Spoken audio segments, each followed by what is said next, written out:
Hello বন্ধুরা, আজ আমি তোমাদের কাছে নতুন একটা রেসিপি নিয়ে এসেছি। আজ আমি হোলি স্পেশাল মালপোয়া তৈরি করে তোমাদেরকে দেখাবো। এই মালপোয়া তৈরি করতে দেখো আমার কি কি লাগছে, তোমাদেরকে দেখিয়ে দিচ্ছি। এখানে দেখো 2 কাপ ময়দা রয়েছে, 1 কাপ সুজি রয়েছে, আর এখানে দেখো চিনির গুঁড়ো রয়েছে, নারকেল দেখো কুড়িয়ে রেখেছি, মৌরি আছে, এলাচ গুঁড়ো রয়েছে, কিশমিশ আছে, কাজু আছে, খোয়া দেখো গ্রেট করে রেখেছি। আর দেখো একটা বড় বোলের মধ্যে আমি ময়দাটা ঢেলে নিচ্ছি। এটা দেখো দিয়ে দিচ্ছি।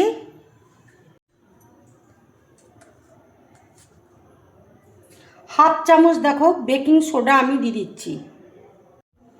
কাজু দেখো দিয়ে দিচ্ছি, কিশমিশ দিয়ে দিচ্ছি, চিনির গুঁড়ো দেখো দিয়ে দিচ্ছি।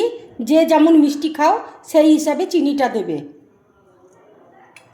আমি এখানে দেখো চিনির গুঁড়ো দিচ্ছি, তোমরা ইচ্ছে করলে চিনি দিতে পারো। নারকেল কোড়া দেখো দিয়ে দিচ্ছি, মৌরি দেখো দিয়ে দিচ্ছি,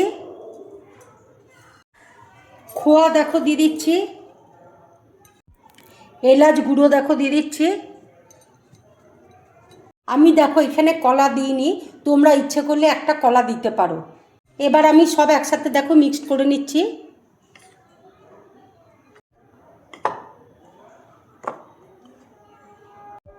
এবার দেখো অল্প অল্প দুধ দিয়ে আমি ব্যাটারটা তৈরি করে নেব। আমি এখানে দেখো দুধ দিচ্ছি, তোমরা ইচ্ছে করলে জল দিয়ে ব্যাটারটা তৈরি করতে পারো।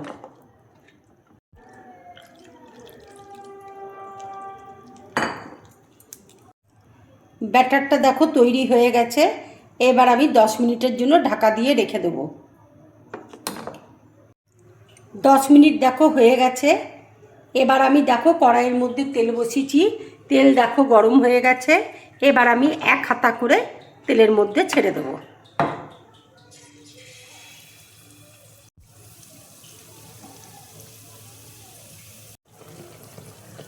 মালপোয়াটা দেখো কত সুন্দর ফুলে উঠেছে।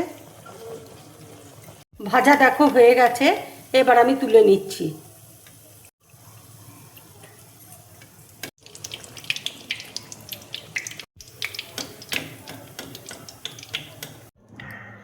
সব মালপোয়াগুলো দেখো আমার রেডি হয়ে গেছে।